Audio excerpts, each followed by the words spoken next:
ദീർഘകാല സംഘർഷത്തിന് തയ്യാറെടുക്കുകയാണെന്ന സൂചനകൾ ഇറാൻ നൽകിയതോടെ പശ്ചിമേഷ്യയിലെ സാഹചര്യം അതീവ സങ്കീർണമായി തുടരുന്നു. ശത്രുവിനു മുന്നിൽ ഒരിക്കലും തലകുനിക്കില്ലെന്ന് ഇറാൻ പ്രസിഡന്റ് മസൂദ് പെഷസ്കിയാൻ വ്യക്തമാക്കി. രാജ്യത്തിന്റെ താൽപര്യങ്ങൾ ശക്തിപൂർവ്വം സംരക്ഷിക്കുമെന്നും അദ്ദേഹം പറഞ്ഞു. ഇറാന്റെ സായുധ സേനകൾ പൂർണ്ണ സജ്ജമാണെന്ന് സൈനിക ഉദ്യോഗസ്ഥരും വ്യക്തമാക്കിയിട്ടുണ്ട്. സമാധാന ചർച്ചകളോടുള്ള ഇറാന്റെ പ്രതികരണം അമേരിക്കൻ പ്രസിഡന്റ് ഡൊണാൾഡ് ട്രംപ് തള്ളിയതോടെയാണ് സാഹചര്യം കൂടുതൽ സങ്കീർണമായത്. ഇരുപക്ഷവും നിലപാടുകൾ കടുപ്പിച്ചിരിക്കുന്നതിനാൽ നയതന്ത്ര നീക്കങ്ങൾ പരാജയപ്പെടുകയും സൈനിക വിന്യാസം വർദ്ധിക്കുകയും ചെയ്യുന്ന സാഹചര്യമാണ് നിലവിലുള്ളത്. ഇത് ഒരു വലിയ യുദ്ധത്തിനുള്ള സാധ്യതകളിലേക്കാണ് വിരൽ ചൂണ്ടുന്നത്. ഇസ്രായേലും സമാനമായ രീതിയിൽ വിട്ടുവീഴ്ചയ്ക്ക് തയ്യാറല്ലെന്ന് വ്യക്തമാക്കി കഴിഞ്ഞു. ഇറാനുമായുള്ള ഇസ്രായേൽ യുദ്ധം അവസാനിച്ചെന്ന് കരുതണമെങ്കിൽ ഇറാന്റെ പക്കലുള്ള ആണവ സാമഗ്രികൾ നീക്കം ചെയ്യണമെന്ന് നെതന്യാഹു പറഞ്ഞു. ഇറാന്റെ പക്കലുള്ള സമ്പുഷ്ടീകരിച്ച യുറേനിയം ശേഖരം പൂർണ്ണമായും പുറത്തെത്തിക്കണമെന്ന് അദ്ദേഹം വ്യക്തമാക്കി. ഞായറാഴ്ച ഒരു അമേരിക്കൻ ചാനലിന് നൽകിയ അഭിമുഖത്തിലാണ് നെതന്യാഹു ഇക്കാര്യം വ്യക്തമാക്കിയത്. സമാധാന നീക്കത്തിന്റെ ഭാഗമായി പാകിസ്ഥാൻ വഴിയാണ് ഇറാൻ തങ്ങളുടെ പുതിയ നിർദ്ദേശങ്ങൾ വാഷിംഗ്ടണിന് കൈമാറിയത്. യുദ്ധക്കെടുതികൾക്ക് നഷ്ടപരിഹാരം നൽകുക, ഹോർമൂസ് കടലിടുക്കിന്മേലുള്ള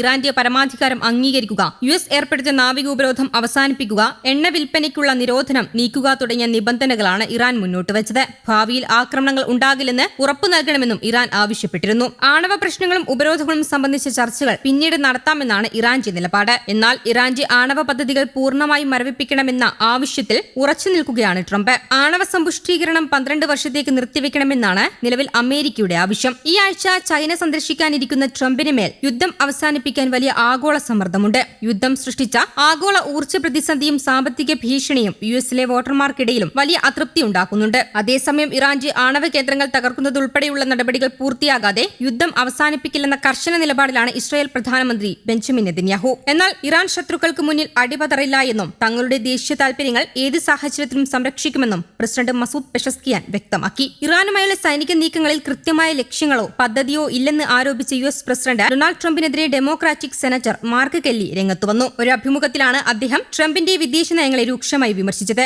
ആസൂത്രണമില്ലാതെ ഈ യുദ്ധം മൂലം അമേരിക്കയുടെ ആയുധ ശേഖരം അപകടകരമാം വിധം കുറയുകയാണെന്നും ഇത് രാജ്യത്തിന്റെ സുരക്ഷയെ ബാധിക്കുമെന്നും അദ്ദേഹം മുന്നറിയിപ്പ് നൽകി. പെന്റഗൺ നൽകിയ വിവരങ്ങൾ അനുസരിച്ച് ടോമാഹോക്ക് മിസൈലുകൾ, പാട്രിയറ്റ് റൌണ്ടുകൾ, സ്മാർട്ട് മിസൈലുകൾ തുടങ്ങിയ അത്യാധുനിക ആയുധ ശേഖരം കുറഞ്ഞത് ഞെട്ടിക്കുന്നതാണെന്ന് കെല്ലി പറഞ്ഞു. ആയുധങ്ങൾ തീരുന്നത് പടിഞ്ഞാറൻ പസഫിക് മേഖലയിൽ ചൈനയുമായുള്ള തർക്കങ്ങൾ പോലെയുള്ള മറ്റ് ആഗോള വെല്ലുവിളികളെ നേരിടാനുള്ള അമേരിക്കയുടെ ശേഷിയെ ബാധിക്കും. തീർന്നുപോയ ആയുധശേഖരം പഴയതുപോലെയാകാൻ വർഷങ്ങളെടുക്കുമെന്നും അദ്ദേഹം വ്യക്തമാക്കി. പുതിയ യുദ്ധങ്ങൾ തുടങ്ങില്ലെന്നും ചെലവുകൾ കുറയ്ക്കുമെന്നും വാഗ്ദാനം നൽകിയാണ് ട്രംപ് അധികാരമേറ്റതെന്ന് കെല്ലി ഓർമ്മിപ്പിച്ചു. എന്നാൽ ഇപ്പോൾ നേരെ വിപരീതമായാണ് സംഭവിക്കുന്നത്. ഇറാനുമായുള്ള യുദ്ധം മൂലം എല്ലാ മേഖലകളിലും ചിലവ് വർദ്ധിക്കുകയാണെന്നും ഇതിലൂടെ അമേരിക്കൻ ജനതയ്ക്ക് എന്ത് നേട്ടമാണ് ലഭിക്കുന്നതെന്നും അദ്ദേഹം ചോദിച്ചു. അതിനിടെ അമേരിക്കൻ വിമാനവാഹിനി കപ്പലുകൾ അന്താരാഷ്ട്ര സമുദ്ര അതിർത്തികളിൽ വിന്യസിച്ച് മറ്റ് രാജ്യങ്ങളെ ഭയപ്പെടുത്തുന്ന കാലം കഴിഞ്ഞുവെന്ന് Islamic revolutionary guard corps brigadier general പ്രതികരിച്ചു. യുഎസിന്റെ സൈനിക സാന്നിധ്യം ഇനി ആരെയും പരിഭ്രാന്തിയിലാക്കില്ലെന്നും ഇറാൻ സ്റ്റേറ്റ് മീഡിയ റിപ്പോർട്ട് ചെയ്തു. സുരക്ഷാ സാഹചര്യം വഷളാകുന്നതിനിടെ ഹോർമൂസ് കടലിടുക്കിൽ തുടരുന്ന സമുദ്ര ഉപരോധത്തിന്റെ ഭാഗമായി